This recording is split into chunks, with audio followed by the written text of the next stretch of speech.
Hey everybody, this is D Hunter, bringing another action figure review. Today, we're going to look at the McFarlane DC Multiverse Breyfogle Batman.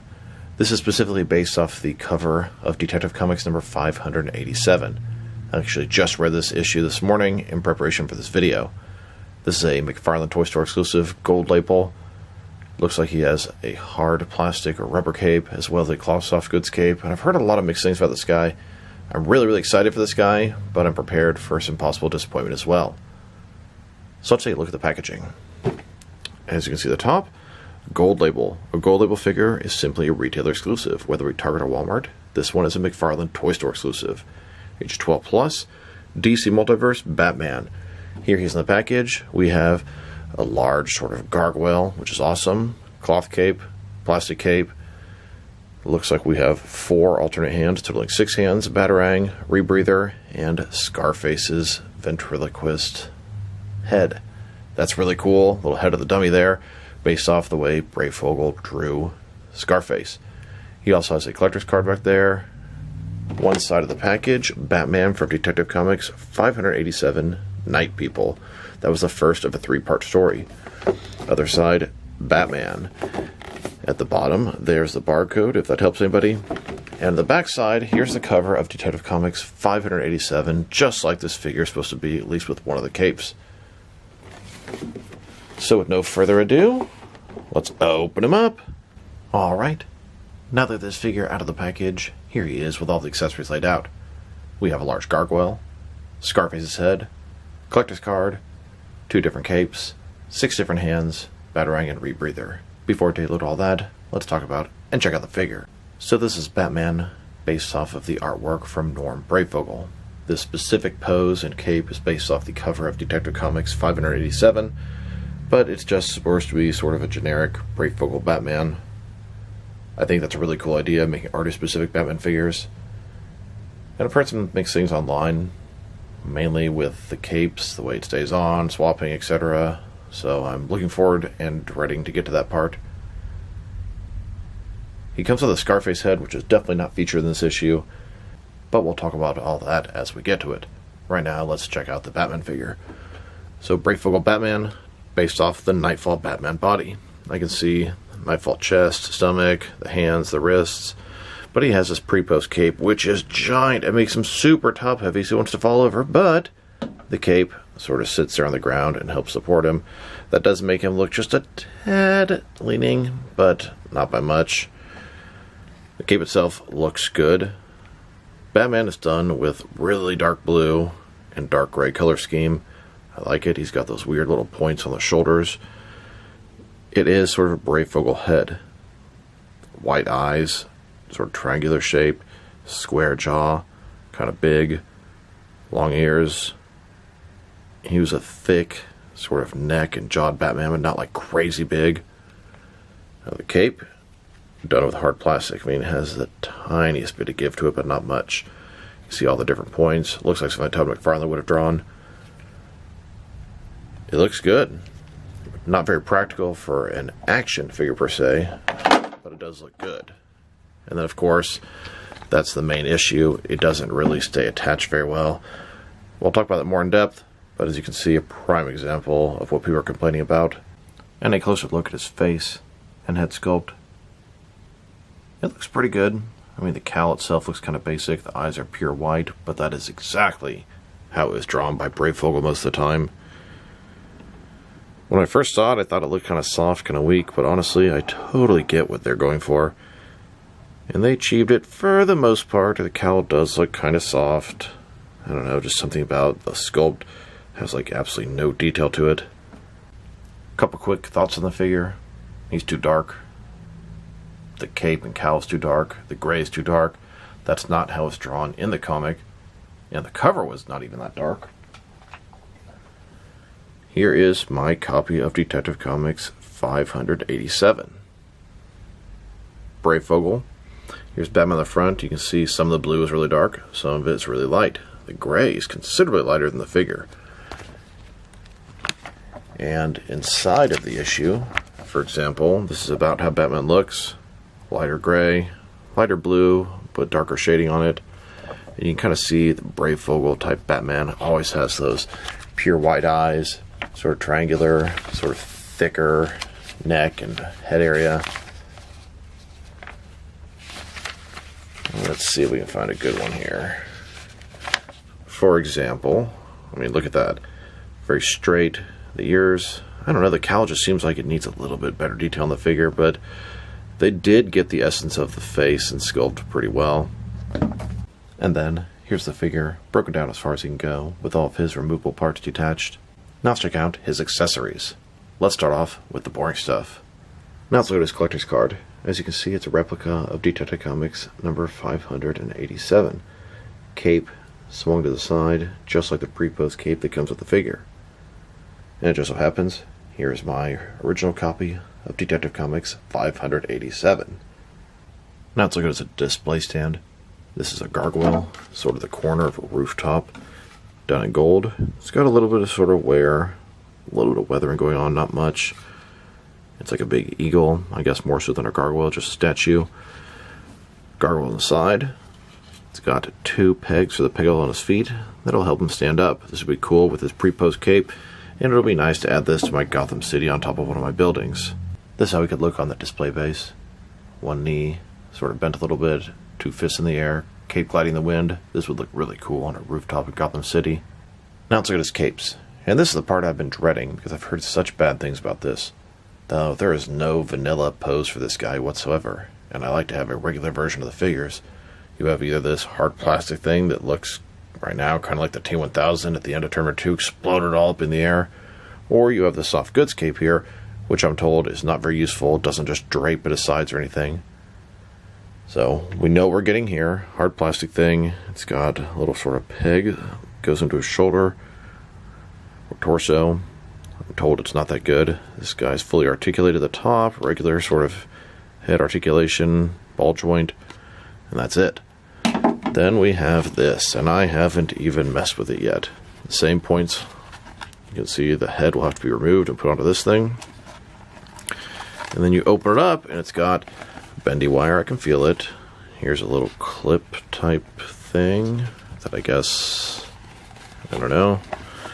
And stretch it out, and that seems freaking awesome. It's like a bat. Look at that.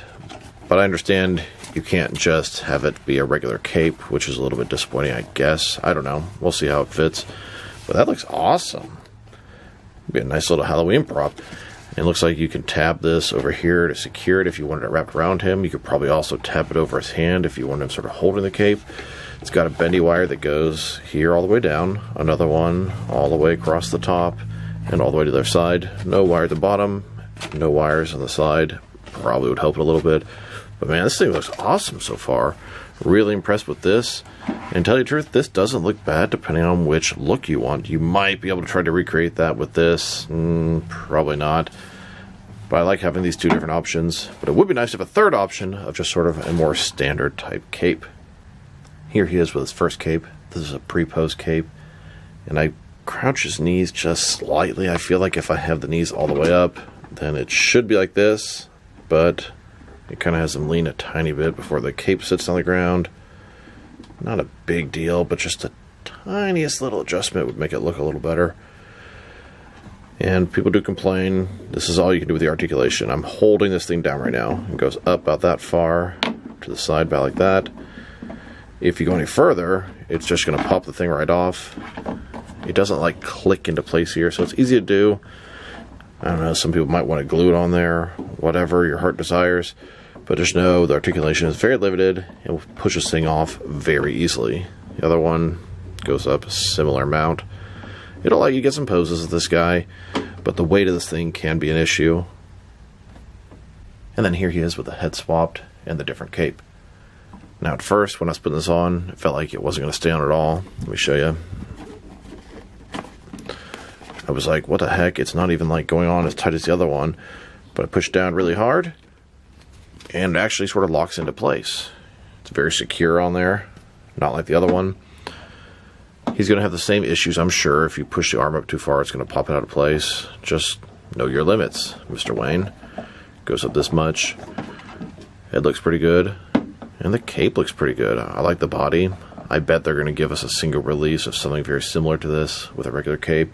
I think on the leak listing there was a Breyfogle, Shadow of the Bat, Last Arkham Batman at one point. Could be wrong, sometimes they mix things up. So, cape fully outstretched. It doesn't really look even exactly. Maybe I can sort of make it that way, but it doesn't really look symmetrical like he's gliding. I mean, I guess it does.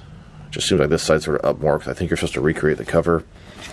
And from the back, looks about like this. Some wrinkles in here that could probably be fixed over time. Mine seems to have, I don't know, like a little stain or something there. Maybe it's just a wrinkle.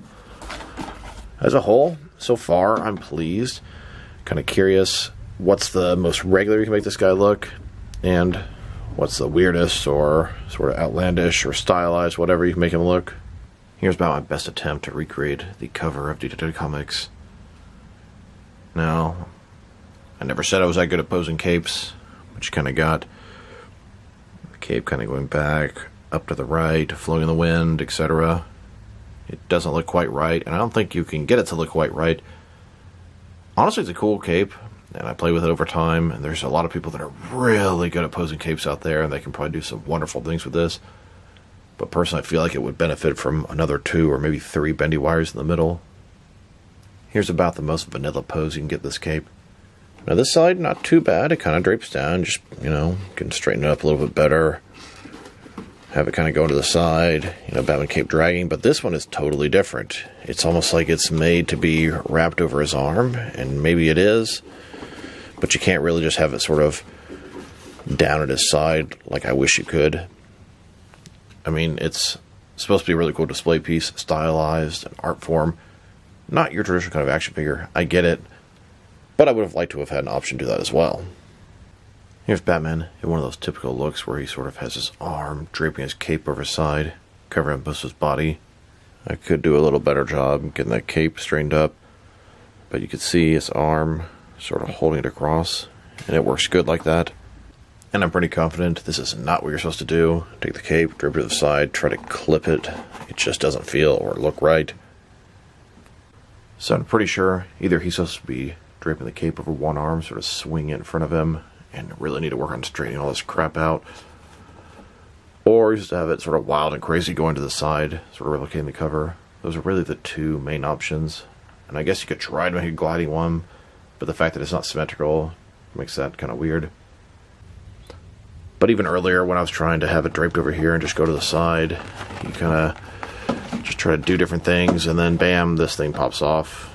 It is secure enough, but you put the arm higher than this or to the side too much and it's going to come right off.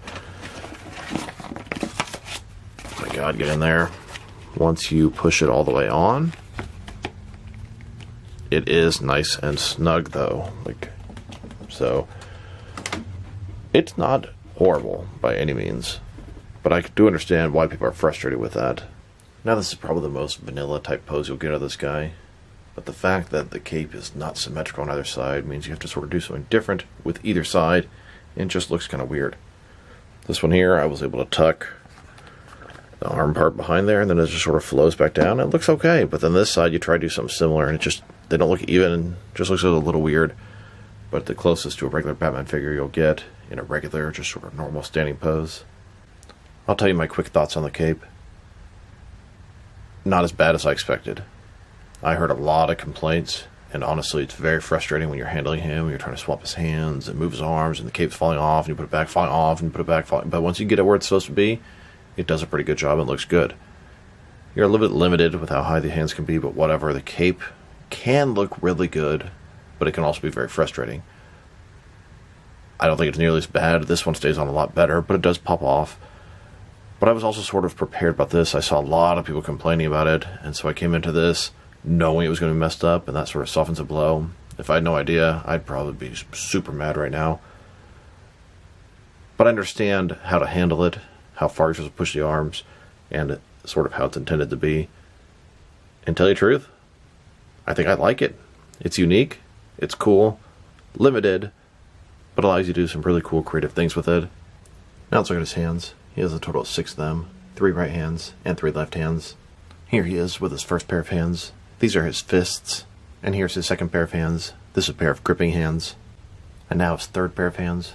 These are a pair of semi-open hands. Look like they could be some grabbing or throwing hands. Now for his batarang. Typical Batman batarang in a really dark blue, almost black color. Here's Batman holding and getting ready to throw his batarang. Now for his rebreather. This is such a 70s, 80s, and 90s Batman type device and accessory. Goes underwater, puts this on, he's just fine.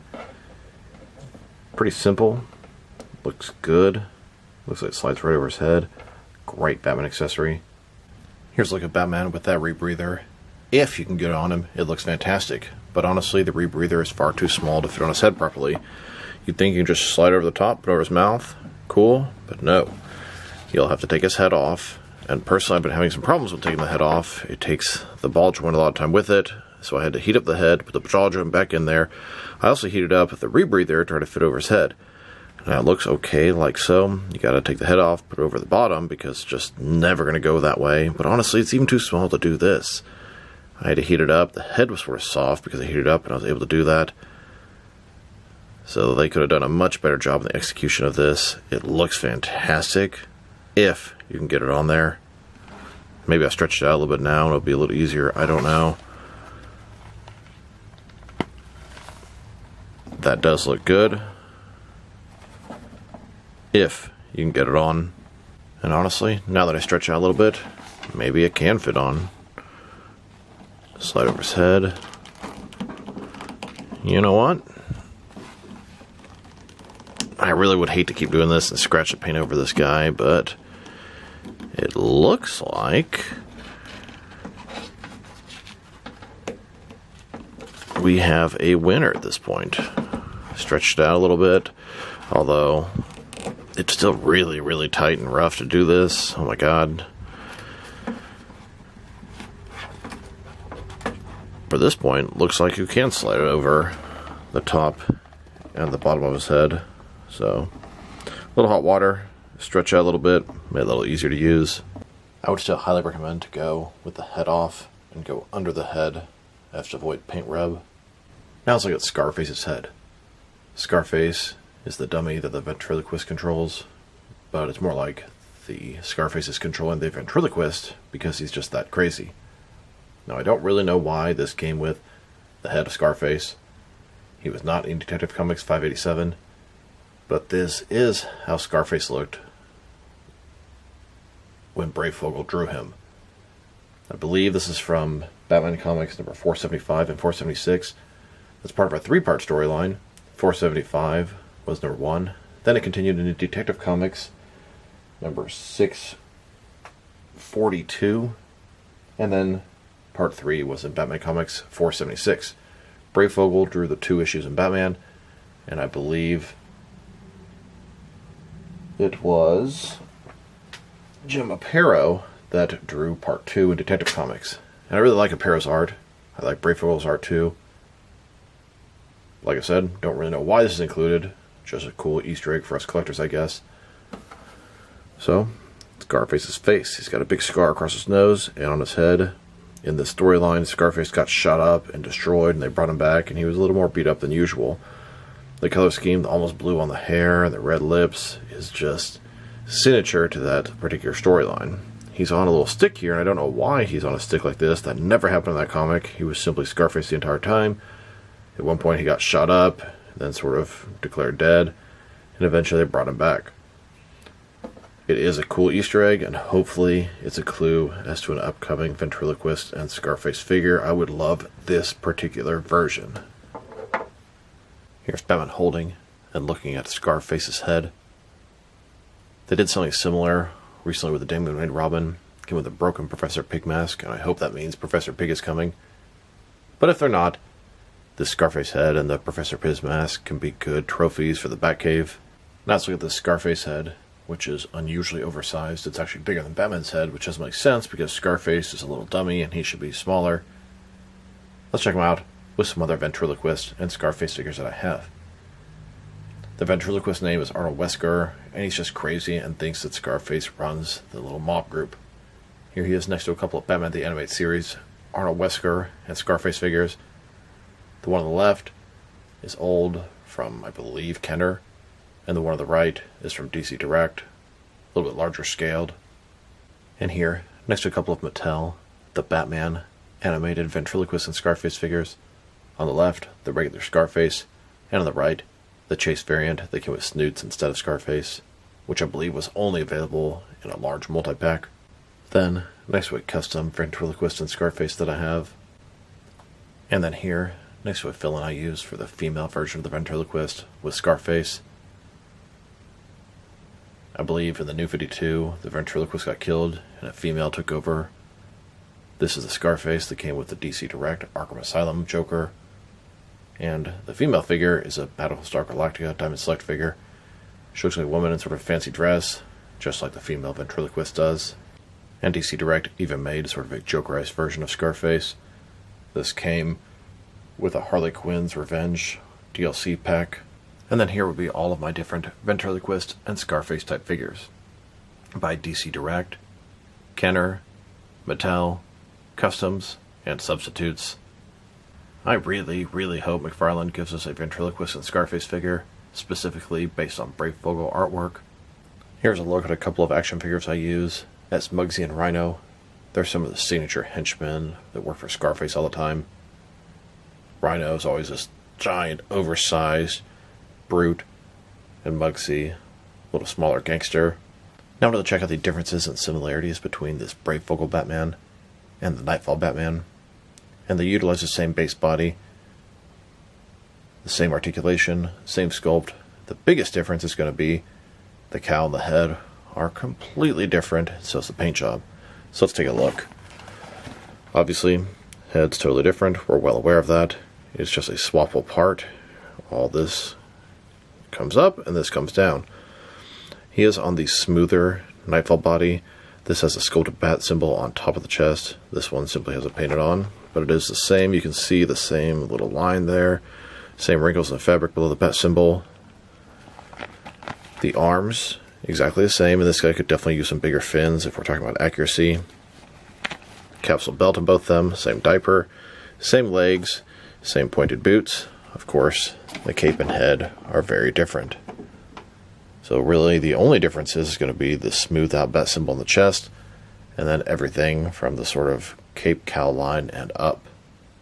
Here are all the different McFarlane figures that utilize the Nightfall body. We have a total of 14 of them so far. The next one to use this body is going to be the Total Justice Batman. There's going to be a regular and a platinum, and there will be 16 figures utilizing this body. So far we have Catman, Robin, bunch of different Batmans, and Clock King. Now that we've taken a pretty good look at the figure and his accessories, let's check out his height. From bottom to the top of his head, standing right at 7 inches tall, which is going to translate to 18 centimeters. And if you go to the top of the ears, about 7.3 inches tall.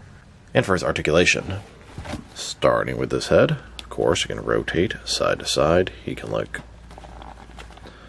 up, not much, down quite a bit. Can tilt his head from one side to the other. Shoulders on a ball joint goes out 90 degrees. Up, down, see how it just pops the thing up. So the arms really go up about that far. Bicep cut below that. Double jointed elbows. His wrist can rotate, and it's hinged. Torso, he's got a ball joint. Rotate around. There's that thing again. Forward and back. No more than his waist. Rotate around. Forward and back. Between the two, pretty good range of motion. Legs, completely does the splits. McFarlane style hip joints. Rotation is minimal. They go forward about that far, back not much. Double jointed knees, and his ankle, forward and back. Rotate, tilt, rock, and toe articulation. Now this thing is frustrating at times, but it can be really freaking cool and badass at the same time as well. Here's a look at this Breyfogle Batman on top of a rooftop of Gotham, surrounded by gargoyles. Its watchful protector. Now let's check him out, next to some other action figures, starting off with some other McFarlane DC Multiverse figures. Here he is, next to the Year 2 Batman. This came out a few years ago. This was another Batman figure that had a cloth cape and a large plastic deluxe stylized cape. This is based off an artist specific. Todd McFarlane is one who drew the Year 2 comic, and they made a figure based off his artwork. Now let's check him out next to some other McFarlane Batman figures. Here he is next to several older McFarlane Batman figures. These are all from the comics. Then, with several more McFarlane Batman figures, these are also all from the comics, and these are pretty much all based off very specific artist interpretations of Batman. Next, with several more McFarlane Batman figures, these are all from different various forms of media. Now let's check him out next to some other recently released McFarlane DC Multiverse figures. Here he is next to the Batman vs Superman wave, Wonder Woman, Nightmare Batman, Armored Batman, and the Superman vs Doomsday 2-pack. There are 2 Platinum Chase variants in this wave that I'm on the hunt for, and that's the Platinum of Superman and the Armored Batman. If anybody knows where I can get one for a reasonable price, or can possibly help me out, please drop me a line in the comments below. It is much appreciated. These are starting to show up at Targets across the country. Here's this Batman next to the Zack Snyder's Justice League Armored Darkseid with Throne, and here he is next to the Wave 8 Collector's Edition. Both the regular and Platinum Chase variants of Lightning Lad, Geoforce, Simon Baugh's Green Lantern, and Grid. I have 8 of the 12 figures in this wave. Still need to get both versions of Chris Reeve Superman and Mr. Terrific. Then, next to a couple of fellow McFarlane Toy Store exclusives, we have the Nightmare variant of Vampire Batman, and both the regular and Platinum versions of Jonah Hex. And now, with the Amazon exclusive Arkham City Detective Mode Batman vs Solomon Grundy 2-pack. Here's the Breyfogle Batman next to the Shazam and Freddie Freeman 2-pack, which was also an Amazon exclusive. And here he is next to the 3rd digital wave, Earth 2 Robin, and Silver Age Joker. There are 2 Platinum Chase variants in this wave. One is Speed Force Flash, and one is a Black Tux Joker. I'm on the hunt for those as well. Then, next to the Arkham Asylum Glow-in-the-Dark Killer Croc, who was also an Amazon exclusive. And now, with the Walmart exclusive Hal Jordan Green Lantern and Action Comics Superman. And finally, next to McFarlane's most recent Jokerized offerings, Hush, Harley Quinn, and the Last Night on Earth Batman. Now let's check him out next to some action figures from different various companies, so we can see how he fits in both scale and style-wise, in case you want to know which lines you can mix him with. Since he's a McFarlane toy, they're typically the 7-inch scale. I'm going to start off my comparisons with some of the large action figure lines I collect, and work my way smaller. And I'm going to include as many Batman figures as I can during these comparisons. Since we already checked him out next to a bunch of other McFarlane Batman figures, here he is next to some more McFarlane toys.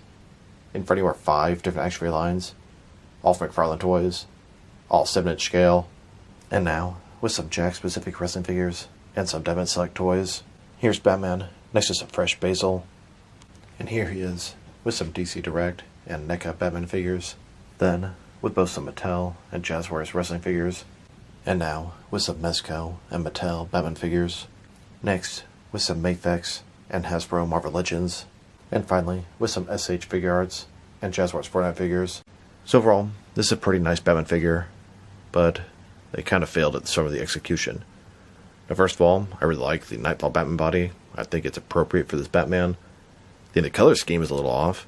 Shouldn't be as dark. The gray should be lighter, and really the blue should be maybe lighter on the inside, darker on the outside, or vice versa. The face, I think they did pretty good, capturing Breyfogle's artwork. The eyes, the shape, the color, the mouth. It's just the ears and the top of the cowl seem a little off. It's like they should be more pointed, a little longer. They just look too smooth and basic. And then his accessories, plenty of hands, the 2 different capes, Batarang, Rebreather, and Scarface's face. Still not exactly sure why they included that, but I'm really happy they did. It's a really cool accessory, and it's based off the way Breyfogle drew Scarface. And everything up to this point is pretty good. But then you have the capes. First of all, I think they should each have their own head, maybe with a different expression you could swap around. I had some issues swapping the head. Once I heat up the head and put it on the peg properly, didn't have those issues anymore, but the hard plastic cape. The problem with that one is it comes off so easily. It's also really top heavy, but it does balance itself out by sort of giving him something to lean on. And then the cloth soft goods cape. Although it attaches a little more securely, it still comes off easily when you move the arms. And the cape itself is just all kind of weird. All kind of cool too. I love some of the things it can do, but I'm frustrated with some of the things that it can't do, which is mainly look like a regular standard Batman just standing there. I do wish there was a third option. I mean, how much would it cost them to include a little fabric cloth? If this figure had everything and everything worked properly and it wasn't frustrating, I'd say it'd be an easy 8.5 out of 10. It looks great. Accessories are fantastic. The cape looks good. This is more like a statue mixed with an action figure. It's more of a display piece than an actual action figure. It's just the stupid execution of the cape wasn't quite right, so I'm going to bump it down at least a whole point, but I still really like the release. And part of it is that I knew how to handle it going into this, and that sure helped me appreciate or understand what I was dealing with before I even had it.